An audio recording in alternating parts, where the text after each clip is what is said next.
Ini kita dapat apa namanya,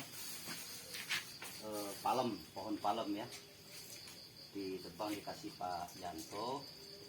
Terus kita kasih asap cair, jadi ini untuk menghindari rayap ini, rayap, anti rayap gitu ya. Nah itu juga dulu penelitian kita kurang lebih 5 tahun yang lalu, ini untuk pengawet kayu dan bambu ya. Jadi kalau ada rencana untuk bangunan dari bambu atau kayu, kalau mau sebelumnya ya dikasih ini anti rayap yang kita coba dulu ya. Apalagi di Candi Abang ini banyak sekali rayap. Ini kami untuk dudukan bonsai nanti. Nih asap cair seperti ini. Ini namanya grade 3 ya. Grade 3 itu masih kotor sekali. Jadi kalau dia mau dibuat lagi menjadi bening itu ada grade 2. Grade 2 itu kuning, jadinya kuning.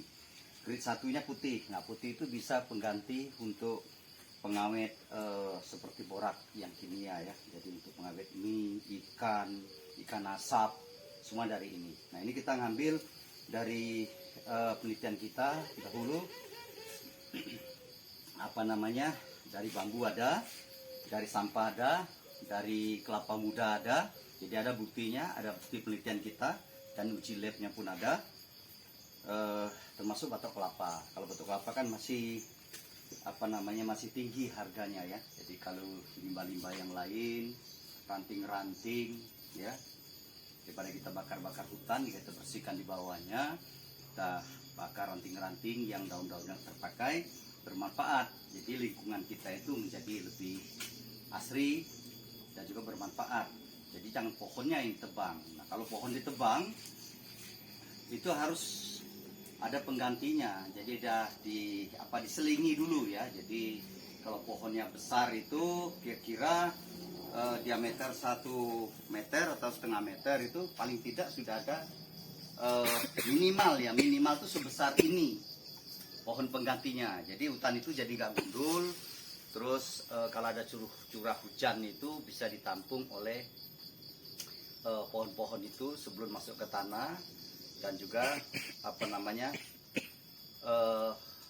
air bisa meresap ke tanah. Nah itulah kalau kita mau, dulu kita letak seperti di sini ya, bambu, terus nanti kita biarkan, nanti akan naik, kan ada seperti pipa kapiler gitu ya yang menaik ke atas. Jadi kita, kalau bambu dulu kita letaknya pagi, nah besok paginya sudah jadi. Nah jadi ini kan seperti ini kan bagus, coba dilihat, nah kan bermanfaat gitu. Nah kita paskan dulu ya. Nah saya beri contoh yang bagus. Jadi ini nanti, nah seperti ini kan bermanfaat kan, kita letak ini, nanti ini dikasih pot yang bagus juga. Nah kan indah jadinya. Nah bisa bermanfaat kan. Nah juga bisa juga kita ambil yang rendah umpamanya, yang seperti ini gitu. Nah jadi semua bisa bermanfaat asal kita betul-betul kreatif, inovatif ya, berusaha untuk lingkungan yang bersih. Nah seperti ini kita bisa nah ya kan, lebih bagus kan. Ini bermanfaat semuanya. Jadi apapun yang kita lakukan, asal niat kita baik, tujuan kita baik, amanah, semuanya jalan. Jadi suka-suka marah dengan anak buah. Kalau suka-suka marah itu orang nggak konsentrasi kerjanya. Jadi biarlah dia kerja dengan baik, kita lihat hasilnya. Kita dorong dia, lihat kalau dia lapar, kurang ya kita tambahkan. Ada masalah, cari solusinya. Jangan kamu nggak bisa begini, nggak ada solusinya, ya percuma. Jadi seorang pemimpin tuh nggak gampang. Sebagai motivator pun nggak gampang. Kita belajar dulu pada diri kita. Berdamai, istilah saya berdamai pada diri kita bagaimana. Jadi kita lakukan sendiri. Jadi kita tahu persis, oh ini saya lakukan gini, baru kita cerita dengan orang. Selain kita melihat referensi dari yang lain, kita dalami, ya kebetulan juga kita mulai melengkapi dengan ternak burung gitu ya. Kita bisa ketemu komunitas, kebetulan kita akan masuk komunitas P 4 SI ya. Nah, itu puter mania, puter kelompok puter lah ya. Jadi kemarin kita baru ikut lomba di Puri Mataram. Ya alhamdulillah punya kita. Yang kemarin yang itu tidak begitu dapat piala, tapi sudah mendapatkan penghargaan bendera. Artinya pertama kali kita maju dengan kualitas orang yang sudah berpengalaman, kita pertama alhamdulillah bisa ngikutin gitu. Nah jadi silakan teman-teman nanti kalau mau yang pelatihan di sini, kalau ada curah hujan itu bisa ditampung oleh pohon-pohon itu sebelum masuk ke tanah, dan juga air bisa meresap ke tanah. Nah itulah kalau kita mau peduli kepada alam, kita peduli kepada lingkungan sekitar kita. Jadi setiap tahun pasti terjadi ada bencana. Bencana apa? Bencana banjir, longsor ya, karena pohon ini tebang semua. Boleh diambilkan, ada tuntunan agama pun begitu juga pernah dibicarakan ataupun ada tertulis ya, tercatat itu jangan merusak lingkungan dan sebagainya. Jadi kalau sudah kita manfaatkannya tentu harus kita ganti. Dalam arti kata bahwa kita ini saling saling mengisi satu sama lain.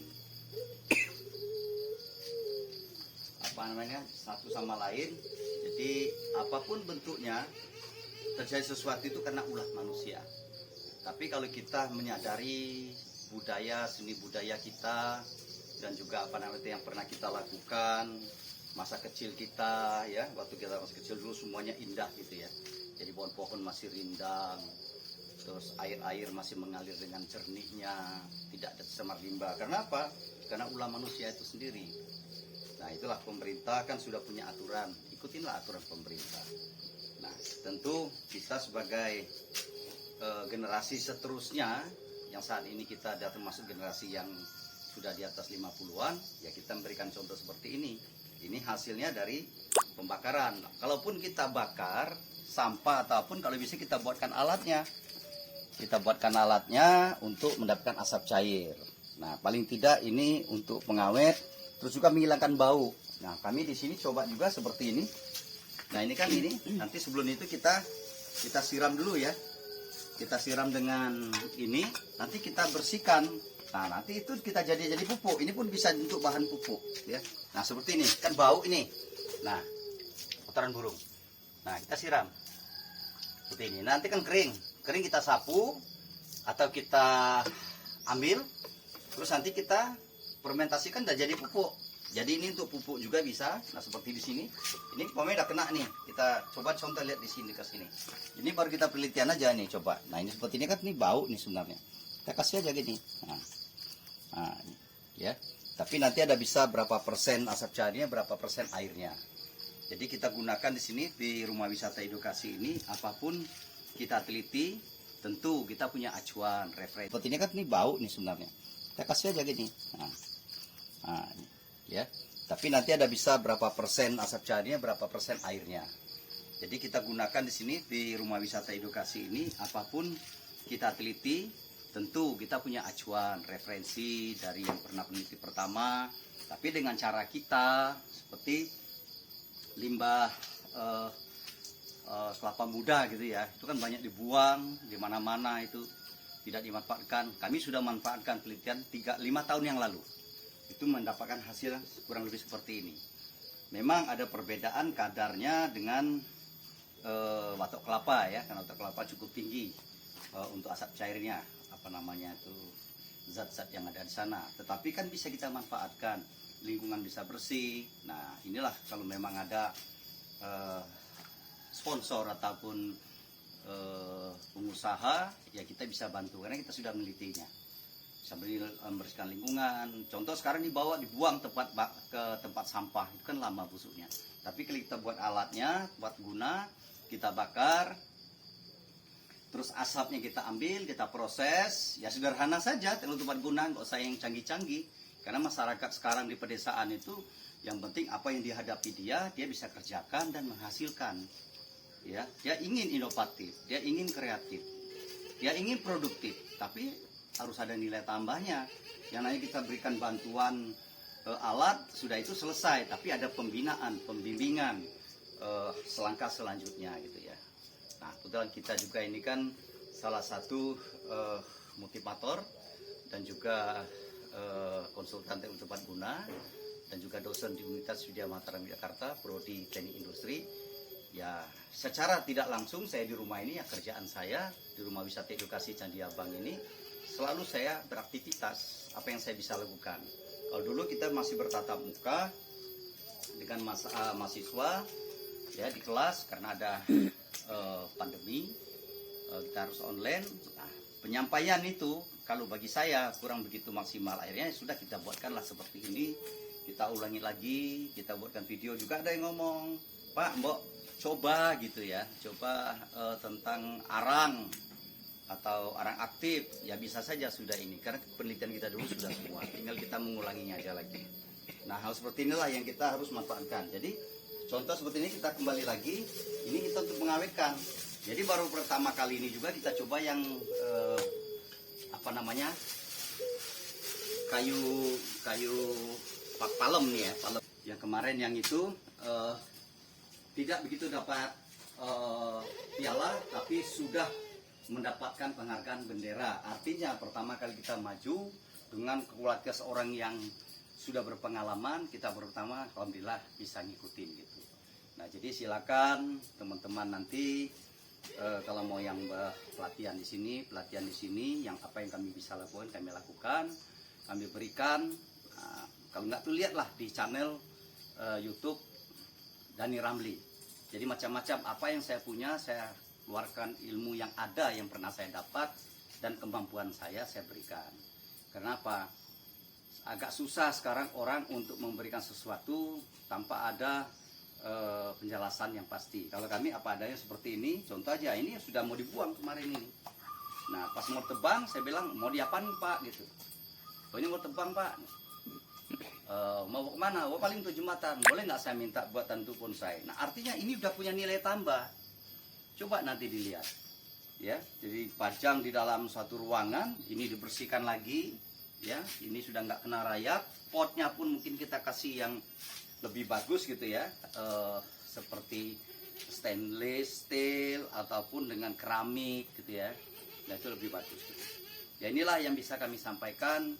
Semoga nanti dengan asap cair ini bisa dimanfaatkan kembali. Jadi kadang-kadang kita lupa, sudah kita teliti, sudah gini, sudah masuk kotak ya buku penelitiannya. Tapi silakan nanti bagi yang mau nanti kita arahkan ataupun kita sarankan buat alatnya untuk masyarakat. Keinginan kita adalah masyarakat kita adil dan makmur. Seperti apa? Kita berikan dia suatu ilmu. Ya, ilmu yang kita dapat dari orang lain pun kita bisa adopsi, kita implementasikan, kita tegaskan bahwa seperti ini yang praktisnya. Nah, teori nanti bisa mereka belajar lebih lanjut, ya. Nah, inilah yang kami harapkan di Rumah Wisata Edukasi ini. Apapun hasil penelitian kami yang terdahulu, pengabdian kami yang terdahulu, akan kami berikan kepada adik-adik siapa saja untuk pelatihan. Insya Allah secepat mungkin sudah tidak ada pandemi lagi ya, jadi PPKM sudah nggak ada, bisa berkunjung ke sini. Itu yang kami bisa sampaikan. Salam hormat dan terima kasih, bergabunglah dengan kreativitas inovasi produktif nilai tambah untuk masyarakat Indonesia, tentu keluarga kita. Amin. Terima kasih. Wassalamualaikum.